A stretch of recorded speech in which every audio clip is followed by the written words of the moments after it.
Hey everybody, welcome to our year-end webinar 2023 tax planning and strategies. We're really excited to be here with you.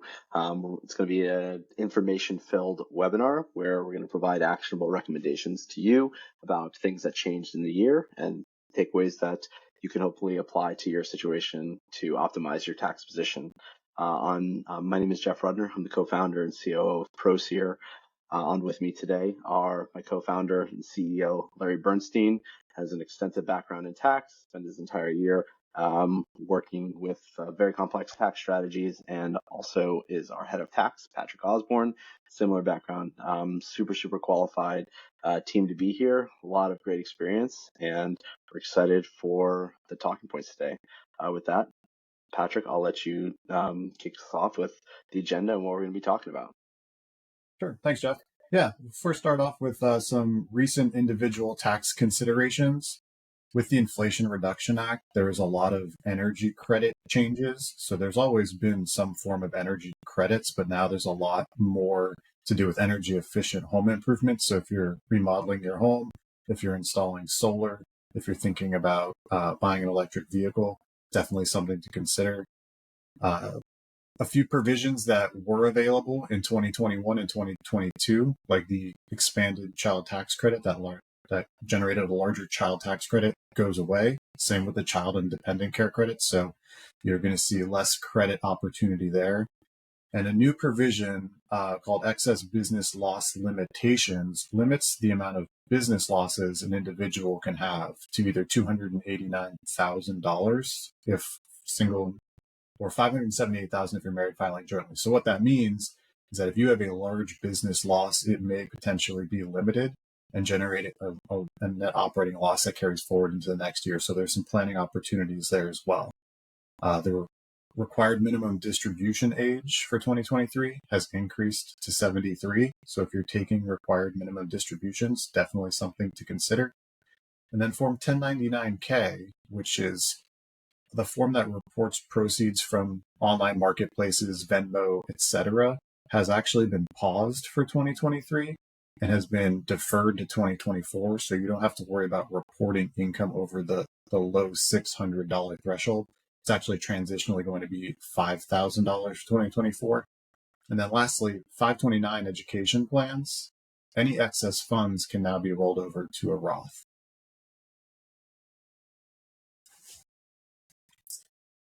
Here we have the individual income tax brackets. No real change other than some inflationary numbers in the brackets, but really just wanted to showcase the difference in income levels by rate, ranging from 0 to 37%.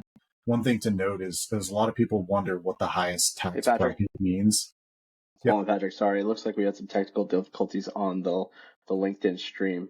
So I did want to just go back to make sure we got everything set and everything setting expectations. So apologies for that, everybody. So welcome to the Proseer 2023 year-end tax strategy and planning meeting. We're providing updates and actionable insights for everyone to take advantage of changes in the tax code and your own tax situation to make any applicable changes to your tax situation before year end. On the call with me today is Patrick Osborne, our head of tax, and Larry Bernstein, co-founder and CEO of Proseer. Patrick, you mind just going back through the agenda real quick before we get into this? Apologies for the technical difficulties.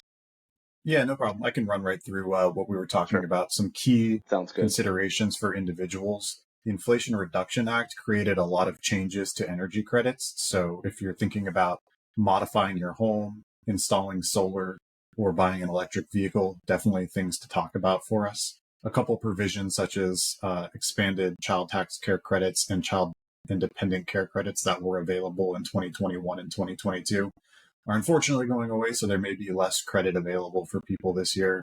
The bigger piece here, I think, is excess business losses now go into effect. There's a limitation in place. So if you have business losses in excess of $289,000 as a single person or $578,000 as if married filing jointly, you're going to be limited to that amount of losses that you can take. Now, I know that's a lot a large number, but we have seen some scenarios where we have a limitation at play. And what that does is creates a net operating loss carry forward. So you're not able to use all that loss in 1 year. From a retirement perspective, required minimum distributions for 2023 have increased to age of 73. So be aware of that. And then 1099K, you've probably heard a lot about $600 being the minimum threshold for reportable income transactions for things like Venmo, PayPal, eBay, your online marketplaces. That's actually been paused for 2023, and it's going to be a 2024 event. And that $600 limitation, which is low and has been receiving a lot of pushback, is actually going to be $5,000 for the transition year. And then lastly, in 2024, 529 funds for any excess education funds that weren't used for education can be rolled over to a Roth. So this slide is just a summary of the rates for 2023 so that everyone can see what the different brackets are, ranging from 0 to 37%. The only key takeaway here is that a lot of people wonder what it takes to be in a lower tax bracket or a higher tax bracket, so you can see what it is for single people married filing jointly, head of household, or married filing separately to be in each one of those brackets. Note that these are just your income tax rates. That doesn't take into consideration the 3.8% net investment income tax, which Larry will talk about a little bit later, as well as the additional Medicare tax of 0.9% for high earners. So just be aware that there could potentially be additional tax on top of the rates that you're seeing here. Dividends and capital gains rates are continuing to be taxed at 3 different rates dependent on your income level. If you're under a low level of 44,000 or 89,000 single or married filing jointly, you're actually going to get a favorable 0% qualified dividend or capital gain rate, which is great. Otherwise, you'll default to 15 or 20%. There is some play here and some planning opportunities for years where you're going to be having less income and maybe get you down into the 15 or even 0% bracket on the sale of stock or other capital assets. So Patrick, just to stop there for a second, you mentioned some planning opportunities. What are some considerations for tax filers when it comes to that aspect? Yeah, not all of our clients have consistent income, right? So there may be years where promote hasn't been recognized and there may not be as much income as historically recognized when deals close or whatever the case may be that generates the income. So if you think you may have a low income year, it may be advantageous to say, I'll sell some stock and recognize, $50, $60, $70,000 of capital gain, potentially at a 0% rate. Awesome, thanks. Here we have the standard deductions for 2023 and 2024. When an individual files their return, there's 2 ways that they can claim a deduction. They can take the standard deduction, which you see here, or they can itemize their deduction. And itemizing is really just primarily composed of state and local income taxes and real estate taxes, both of which combined are limited to $10,000, as well as mortgage interest expense and charitable contributions. So thinking about those 3 buckets, it's pretty hard to get over this 27 or 29,000 standard deduction for 2023 and 2024.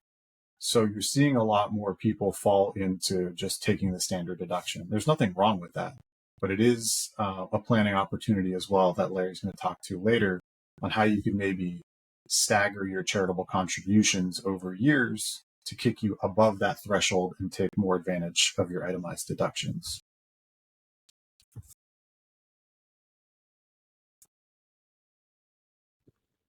Okay, talking about state and local tax issues.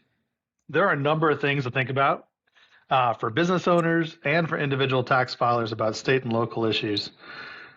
First thing, if you're a business owner and you have employees, remote workers, which many of us have, post-pandemic or throughout the pandemic, you need to think about, where do I file income taxes for my business? And am I registered in all the places I need to be registered? Generally, having an employee physically present in any state, even if it's their house, could cause a filing requirement. So it's a good opportunity as we approach year end to review your state nexus, as we call it, or your state connections, and determine, where do I need to be filing? Now, another thing that's interesting here on state and local tax issues is sales tax. And if you're selling anything in your business that's subject to sales tax, you're most likely collecting where your headquarters or your business is physically located, but do you have economic nexus in other states? And economic nexus is generated when you have a substantial amount of sales into another state. So it's another thing to think about. And remember, if you don't collect sales tax from your customers, but you were required to, when this eventually gets resolved, that money's going to come out of the business instead of from your customers, plus penalties and interest. So it's important to understand the state and local tax landscape as you move forward. So Larry, just stop there. Sorry, quickly. Mm-hmm. But so we're talking about planning and action items for our viewers. You mentioned state and local considerations, having employees in various locations outside of your corporate headquarters, also having sales. Action items for companies or business owners, not just for 2023 year end, but also if you're planning on making changes or expanding into various markets in the future for 2024. When does it make sense for an entrepreneur or business owner to talk to their tax accountant about these considerations? Well, from an economic nexus standpoint, you just need to understand what are my sales like today? For example, let's say you're a Florida business. What's my total sales look like in California year to date? What do I project they're going to be next year? Do I get over the economic nexus threshold? And if so, what does that mean? Right? What does that do for my cost for franchise tax and my requirement to register there and remit taxes? Do I need to think about systems to help me automatically file and pay these taxes and calculate the taxes? And so, I think one of the important things to think about is looking at where you're at today on the economic nexus thresholds for each state, and then determine if you're going to cross over that, right? And so I think every business is different, and it makes sense to have a discussion with your CPA to determine whether or not, entering into an engagement to do a nexus analysis makes sense. Now, the other side of it is about hiring an employee in a new state. And that is something you can control. Economic nexus, you really can't control so much, unless you want to stop selling in a particular state, which of course most people wouldn't want to do. But hiring an employee in a different state, if let's say you had two equal candidates and you're a Florida business and you have one candidate that's here in Florida, but you have another candidate that's in New York or California, there's going to be different costs to hire that exact same person in the different places, right? With Florida being the lowest cost because you're not going to expose yourself to New York income taxes or California income taxes. And so we can do that analysis for you, or your CPA, if you don't work with us, can do that analysis for you and let you know, help prepare you for what if scenarios. What if I hire someone in Illinois? What if I hire someone in New York? And their wages as a percentage of the total wages in your business. Awesome. And so I think what I'm hearing you say is if you are planning on expanding into new markets from a sales perspective or hiring team members in new locations or new states, it definitely makes sense to contact and talk to your tax expert just to see if there's any potential exposure in advance of that to just go in with eyes wide open. Is that right? Yeah, absolutely. And the same thing even applies if you're going to start doing business overseas, right? Anything that's in a different jurisdiction than when you're currently at, it makes sense to think through the tax issues. Awesome. Thanks a lot. Yep. Now, on the individual side, Patrick talked about, do I itemize my deductions or do I take the standard deduction as an individual? And from a state and local perspective, he mentioned that you're capped at $10,000, which for many people is a small amount of the state and local taxes that they pay. Now, one of the things to note here is that many of the states didn't like this law change, and they've enacted law that kind of gets around that limitation called the pass-through entity taxes, or PTET. And what happens is it's an elective regime which allows pass-through entities to elect to pay the state taxes, oftentimes at the partnership or S-corp level, and get that deduction there, rather than having the individual taxpayer pay their share of state and local taxes from the pass-through entity personally. So there's definitely planning to do. However, a lot of that planning gets unwound under current law, as we'll see come 2026.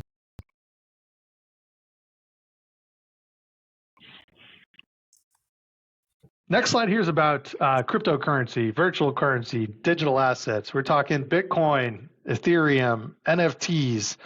The IRS is continuing to look into how to deal with virtual currency transactions and digital assets. I think that what a lot of people didn't realize, but people are starting to realize now, is that anytime you exchange one cryptocurrency or a digital asset for another, that's a capital gain transaction, just like the sale of stock, right? So if you move Ethereum to an NFT or Ethereum to Bitcoin, each one of those transactions has a capital gain or loss that needs to be recognized and reported on your tax return.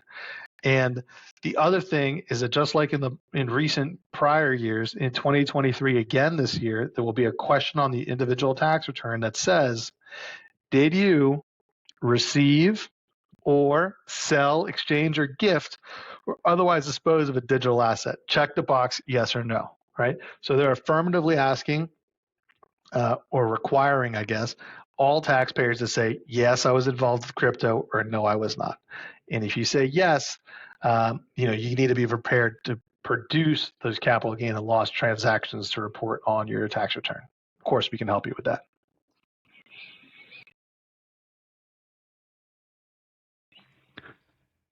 The next tax is not a new tax, but it's worth remembering that there is something called the net investment income tax. The net investment income tax is an extra 3.8% tax on certain investment income. You're subject to this tax if you earn taxable income of $200,000 or $250,000 for single or married filing joint taxpayers, right? So if you're over that amount and you have capital gains, interest, dividends, rental income, or passive activity income, you're going to be tagged with an extra 3.8% on that income. And it's important to think about this because what types of business activities don't have that 3.8% net investment income tax? And is there a way for us to look at your facts and see if we can potentially convert some of this activity that maybe would have been subject to net investment income tax to being not subject? And the way you do that is becoming an active participant. So an active participant or an active investment is something that's not passive and not portfolio. So if you are the general partner of a real estate deal, then that's not necessarily going to be subject to this net investment income tax, right? But if you're a limited partner in the deal and you don't have any management responsibilities, you don't work on the business, you have a small ownership interest, any of these types of facts, that would probably be considered a passive activity. And if you have income from it, let's say at the sale of the property, you will pay this extra 3.8% tax on that if you're over the income thresholds. So some planning opportunity there for net investment income tax. Yeah, same thing when you talk about capital gains. I think Patrick alluded to this previously. Larry making some decisions as to whether or not to sell those stocks or bonds or any capital assets. Those can come into play at year end. Is a good time to analyze that, right? Absolutely. Capital gains are one of the things that as a taxpayer, you can control when the realization event happens, right? When you're earning interest or you're earning dividends, these things are going to happen on a regular schedule. But a capital gain only happens when you choose to sell, right? Or a capital loss only happens when you choose to sell. So you can often control the year in which that capital gain happens. However, with all that being said, don't let the tax tail wag the dog. Make the best business decision about when to sell. I have a famous example. I was working with a client. I told him, hey, if you hold this thing an extra 30 days, you're going to get long-term capital gain rate instead of short-term capital gain rate. But I said, if you think this is the best price for you, you should sell it now. Don't let this tax thing impact it. And unfortunately, the asset fell in value about 50% in that 30 days, right?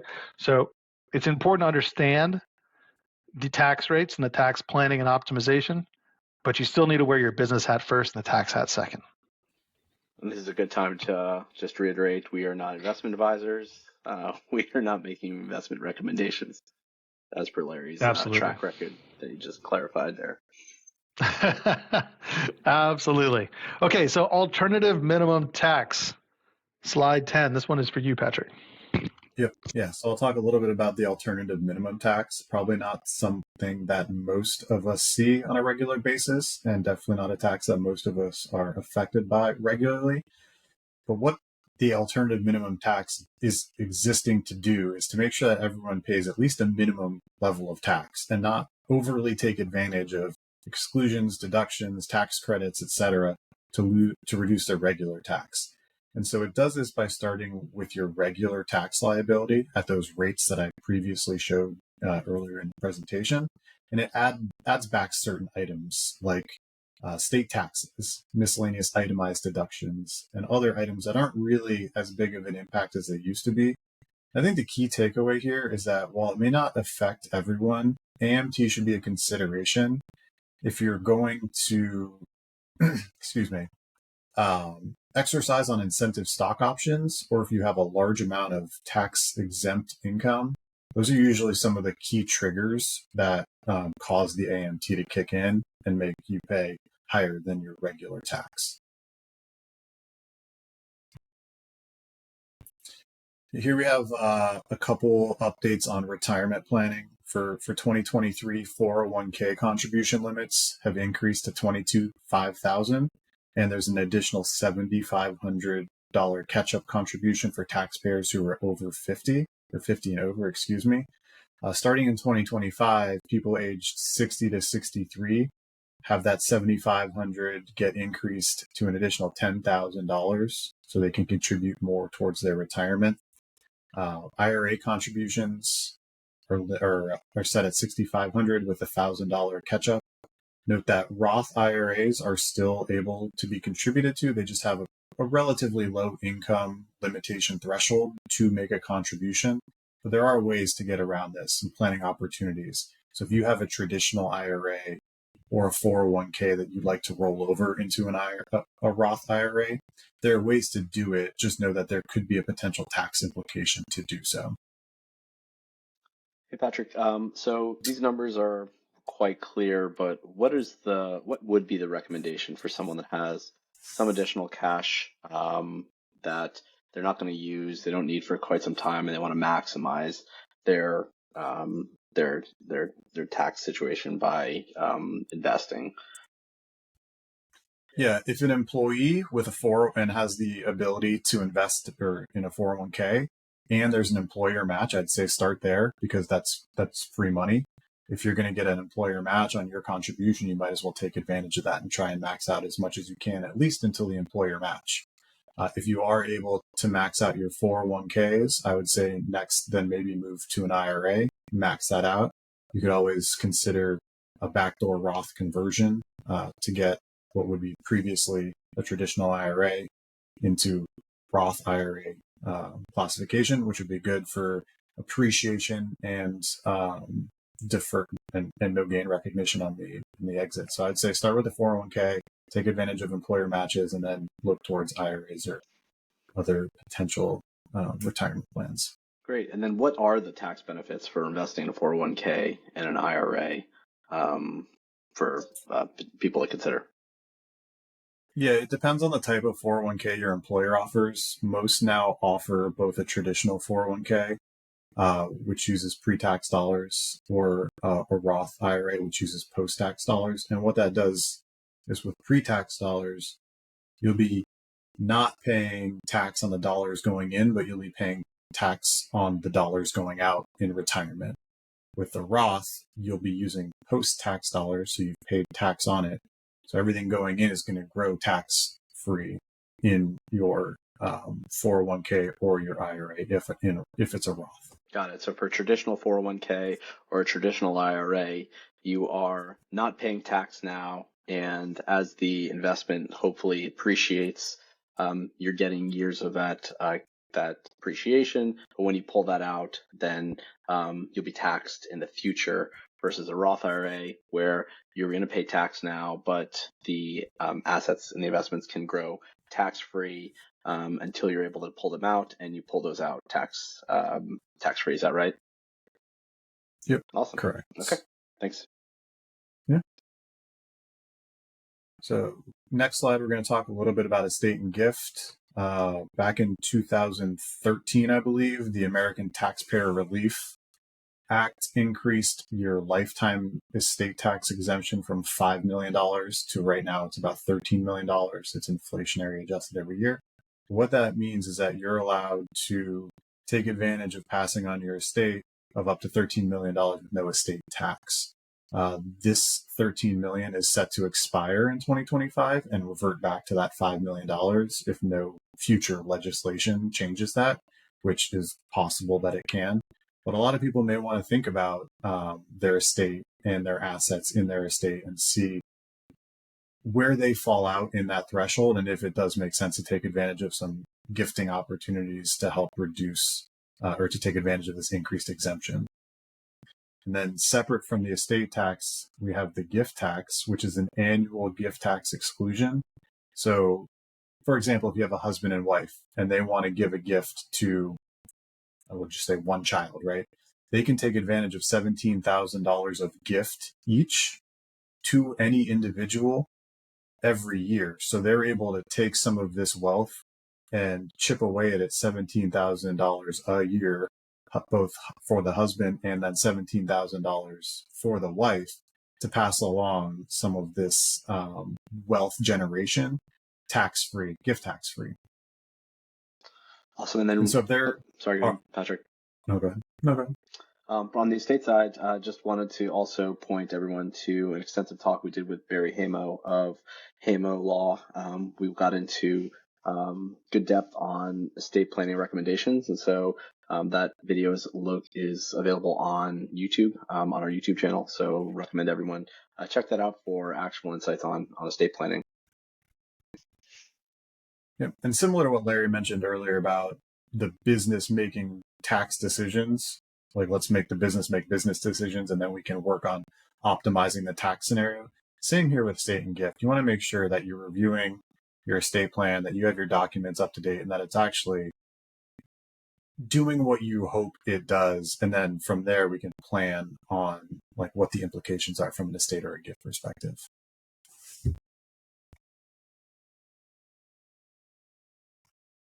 So Larry, I think your next slide.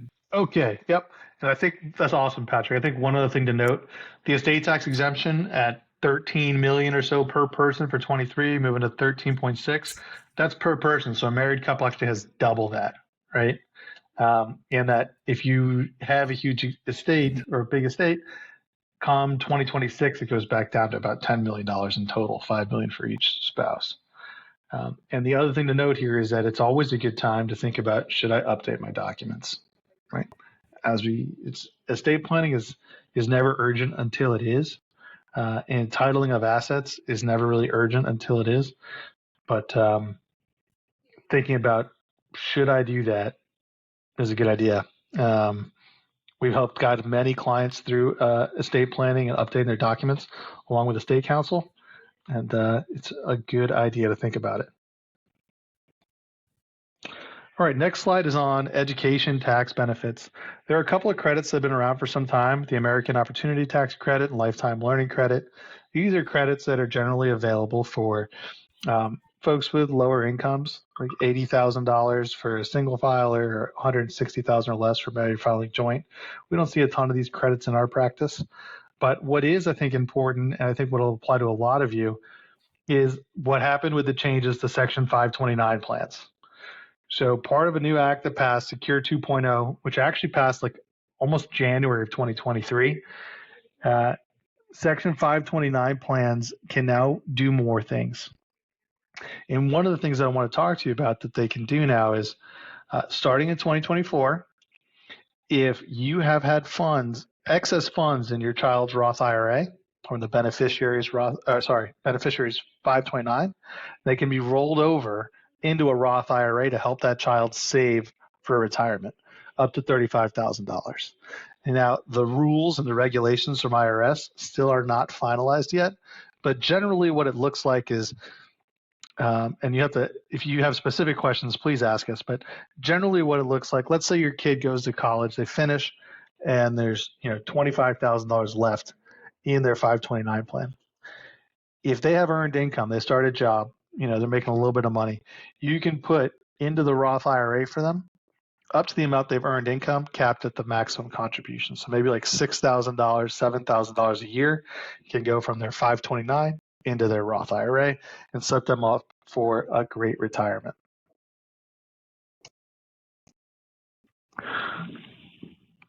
Okay, charitable contributions. As we approach year end, all the charities are looking for money.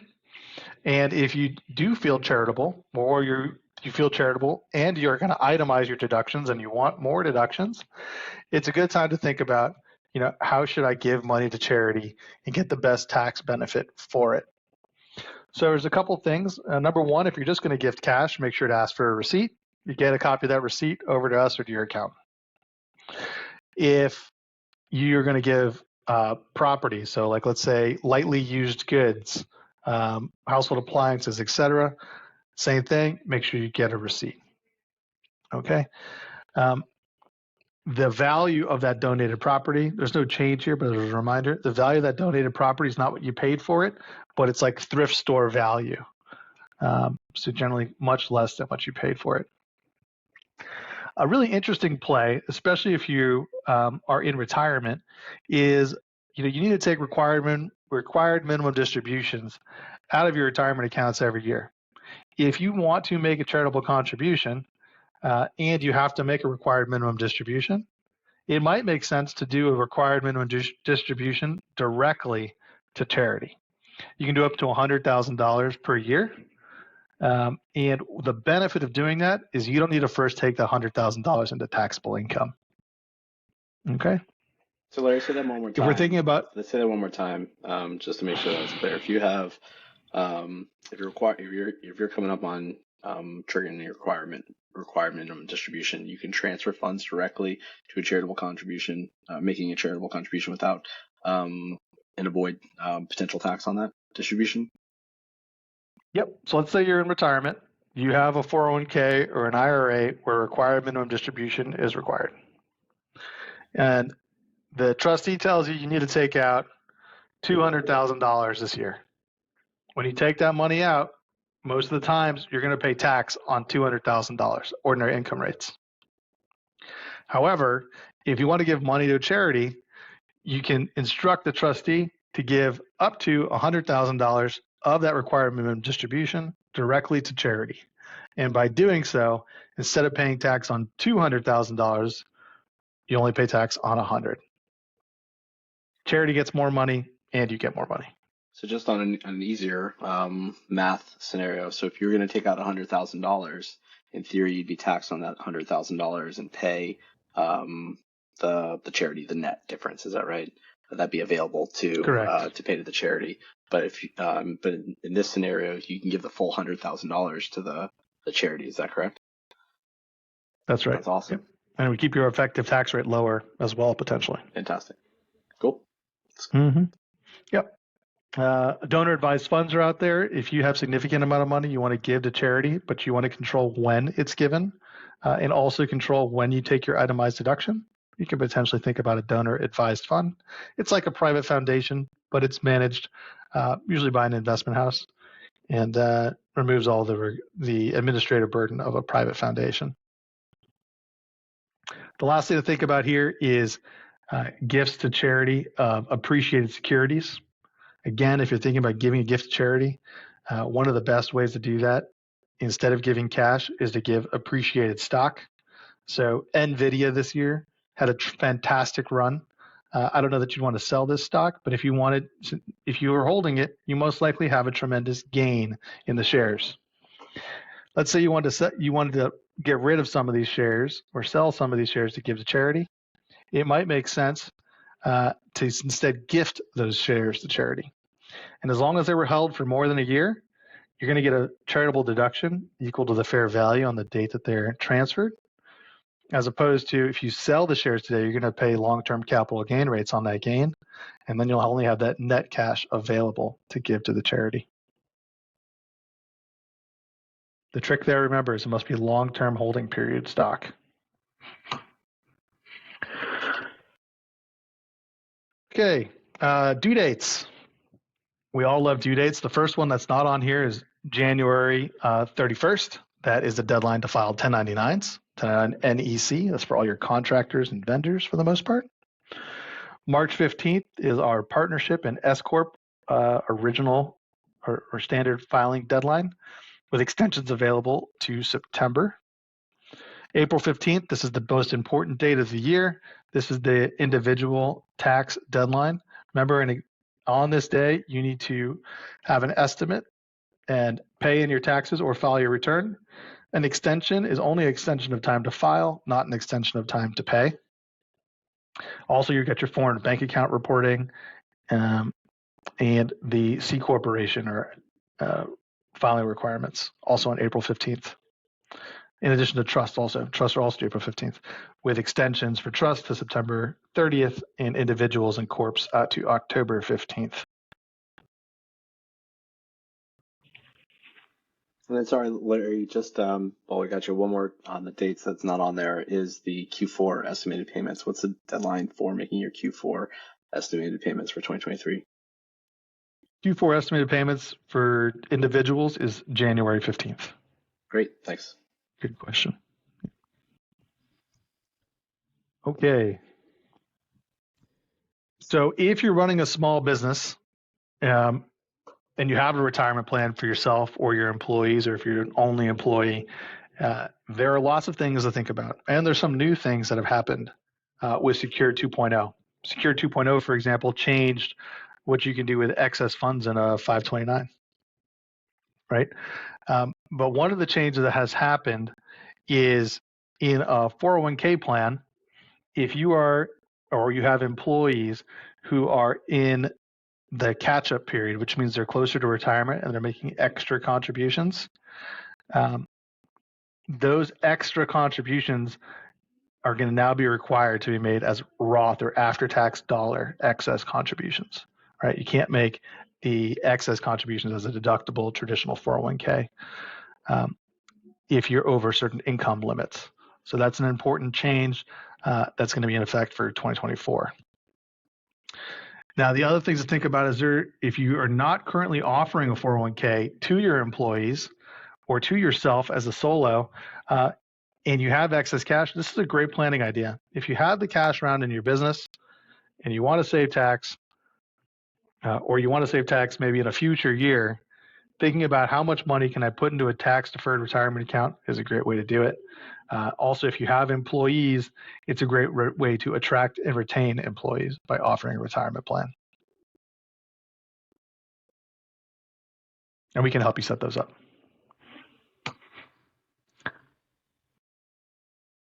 Slide 17 is on to you, Patrick.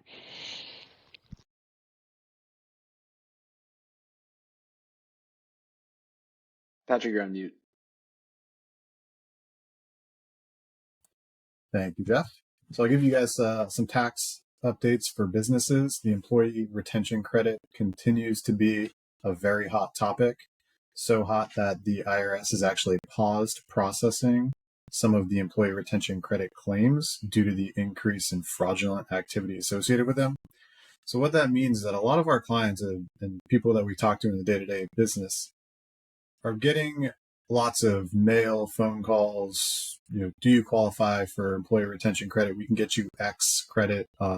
If you do see or receive those phone calls or mail, reach out to us and let's talk through the validity of it. We have had a lot of clients that have very valid employee retention credit claims. We also have seen a lot of scenarios where they may not necessarily be so valid when approached by some of these scrupulous ERC mills.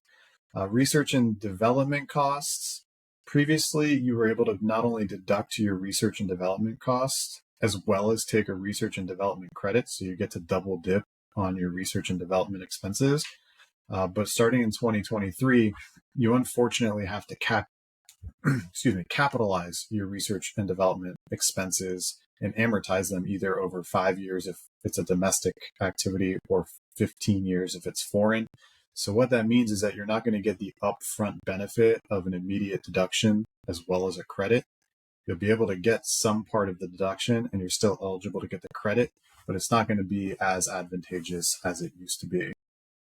Bonus depreciation, which was previously 100% of an upfront deduction for the cost of the asset being placed in service for most short-lived assets, so furniture and fixtures, equipment, things of that nature, used to be able to get 100% deduction. It's slowly being phased out over the next 5 years. So in 2023, it's 80%, and it will continue to reduce 20% each year until 2027. So to take advantage of bonus depreciation, a consideration here at year end, if there's assets that the business was already planning on buying, and it just may be a timing difference between now and December and next year in January, know that if you have the cash and the ability to buy the assets in December, you're going to get 20% more deduction by purchasing it in 2023 as opposed to waiting in 2024. So definitely some planning opportunities there. Patrick, sorry, just And before lastly, you get to the last one, what are some assets that would sure. qualify, and what are the purchases we're typically seeing with some of our clients that would qualify for bonus depreciation? Yeah, so we have a number of clients that are considering machinery and equipment that they use in their regular course of business. If you're redoing your office and there's a build out, there could be furniture, fixtures, there might be a tenant allowance that you're able to take bonus depreciation on. So just understanding some of those shorter lived assets, not necessarily like real estate or the shell of the building, but really the assets that are used more in the day-to-day operations. Great, thanks. And then lastly, not all that applicable to a lot of our clients that we see on a day-to-day basis, but the business interest limitation is changing, what was known as 163J. There's now a limitation and an add back for depreciation and amortization. Just know that your business interest limitation could become a larger limitation.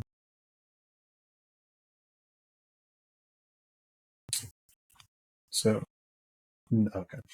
similar to bonus depreciation that we just talked about, there's Section 179 deduction. This allows for an upfront deduction as well for equipment and assets placed in service. So if you're limited by that 80% that we just talked about, there are certain ways that you could take advantage of 179 deduction on top of it. Just know that it's not as straightforward as bonus depreciation. Bonus depreciation, when you buy the asset, you're able to take the immediate deduction. With 179, there's certain income limitations and things of that nature. So those are things that we can model out for people who are thinking about placing assets in service before the end of the year or maybe early next year and trying to determine if it makes sense to do so in 2023.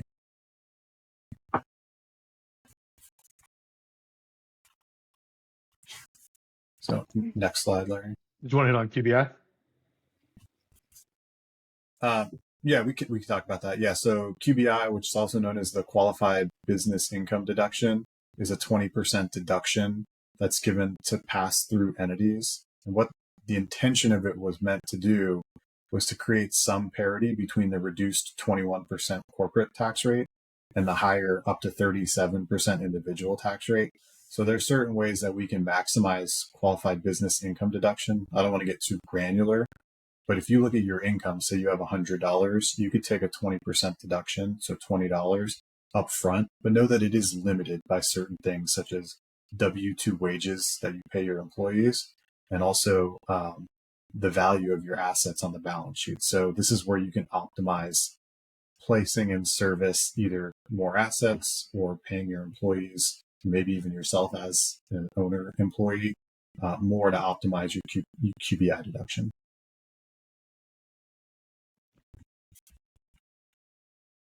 So we'll talk a little bit about the individual energy credits that I briefly mentioned at the start of the program.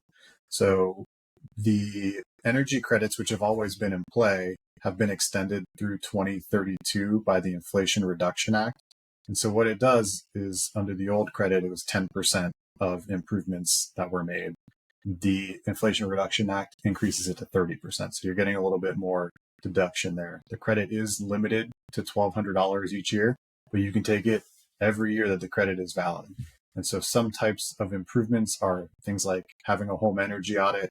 If you're replacing your windows, you're replacing your doors, you're replacing heaters, heat pumps, those types of energy efficient improvements, you're eligible for this credit every year. In addition to that, there's also the residential clean energy credit. And what that is the old solar credit. And what that allows for is 30% of the cost of a solar install as a deduction, as a credit in the current year. So we've seen a number of clients take advantage of this already and get quite a benefit by placing in service solar energy, whether it's to heat your house, to generate income to power your home, to heat your pool, lots of different uses that can give you a pretty big upfront deduction. And then lastly, and probably the most complex, are the changes to the clean vehicle credit. Historically, you were able to get $7,500 credit for buying an electric vehicle, as long as it was a qualifying vehicle. The IRS has complicated it in an effort to have more domestic manufacturing, domestic component manufacturing here. So the $7,500 credit is still $7,500, but it's just harder to get. Some of the requirements are that the components must be made in the U.S. The vehicle must have final assembly in the U.S. There's certain MSRP limitations on the vehicle, whether it's a regular car or an SUV, there's different limits.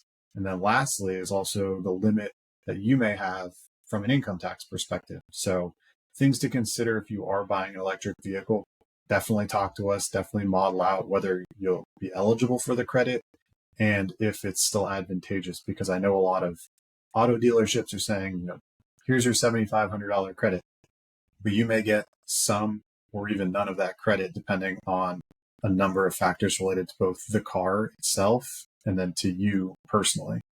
That'd be a negative surprise, right? When it comes time to file your return, you might get a credit on your purchase of the vehicle, but then come time to file your return, you have to pay that back. Yeah, and that's where modeling is just really going to help hone in on whether these credit opportunities exist. So, you may check all the right boxes. It's a qualifying car. It's manufactured in the U.S. It's right in the right MSRP range. So you're eligible for the full $7,500, but you may have an income realization event that you hadn't thought about or planned for, which could kick this credit completely out the door for you. Yep. And if you're close, maybe you can put money into a retirement plan, pre-tax, and reduce it and still get that credit.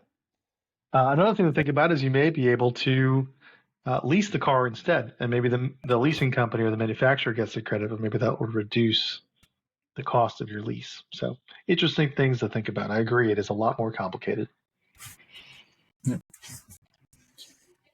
And then we'll briefly just talk on energy credits related to businesses. A lot of this has to do with clean energy production, so not as applicable to a lot of our client base, but the production tax credit is a credit that's for electricity generated by wind, solar, and other types of technologies.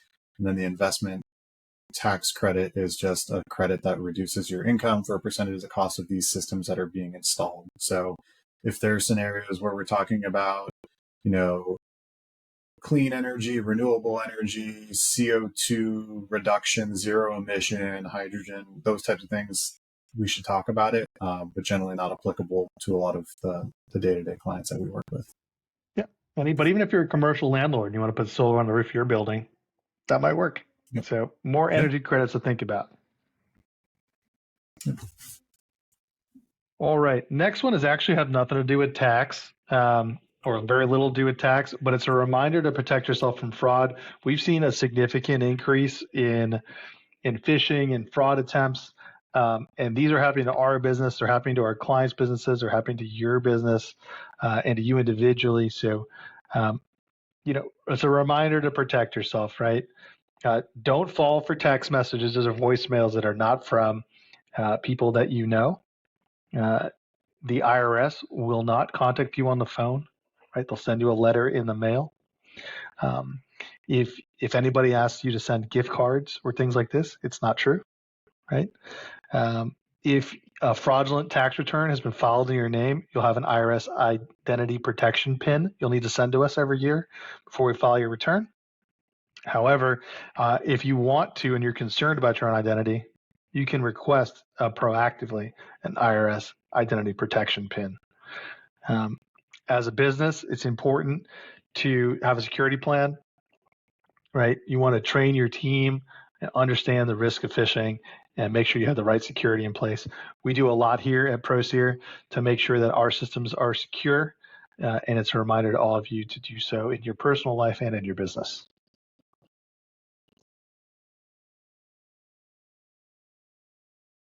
So a number of the tax rules we talked about, whether it's the higher estate and gift tax limitation, right, at $13 million per person, or the qualified business income deduction, take 20% off your income for certain industries and certain other categories, or even the tax rates with the top marginal tax rate being 37%.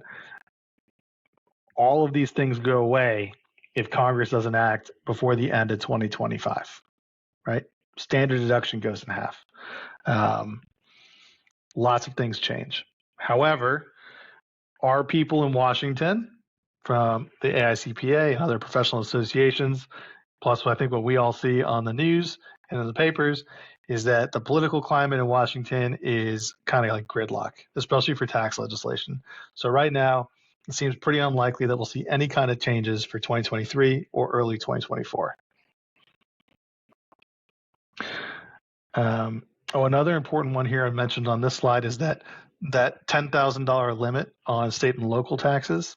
That also goes away, which is favorable, right? If you pay a bunch of money in state and local taxes, you'll be able to deduct those again if the law reverts back to the 2017 law. And so what does this mean? For a lot of households, you end up paying more tax individually if this law change goes away. What types of things could potentially impact tax legislation? We've got presidential elections in about a year, debt ceiling negotiations, 2025. We just talked about the current tax rates and lots of those provisions from the TCJA expiring at the end of 25. I think we'll probably see another major tax bill, right? I don't think a lot of folks are going to want to see this automatically revert back to the 17 law, but we'll need to get something through Congress. And will that happen? Your guess is as good as mine. I'd love to hear what you have to say. So as we get into the year end, we still have the better part of December left. Time to evaluate what's going on in your family and your business. Is there anything that I should be doing before the end of the year? Is there anything I should be thinking about as I look into 2024, whether it's entering a new state, doing business overseas, reviewing my estate and trust documents, potentially gifting money and using up some of that higher lifetime exemption before it reverts back. We can help you as a guide through these things, along with partners like your estate tax attorney or your business attorney or your financial advisor. Together, your accountant, your attorney, or your financial advisor provide great holistic advice, and we're happy to work with you and your team. If you don't have a team, we can introduce a team for you. And at the end of the day, what is it we do all that for? It's to get you the best after-tax result that you can have and make you feel comfortable with what you're doing and reduce your risk. Awesome. So with that, I'd like to, Jeff, you want to close this out? I'll close Go ahead. this out, and I'm going to ask a question because we have a couple minutes here just for Larry and Patrick to think about while I summarize everything.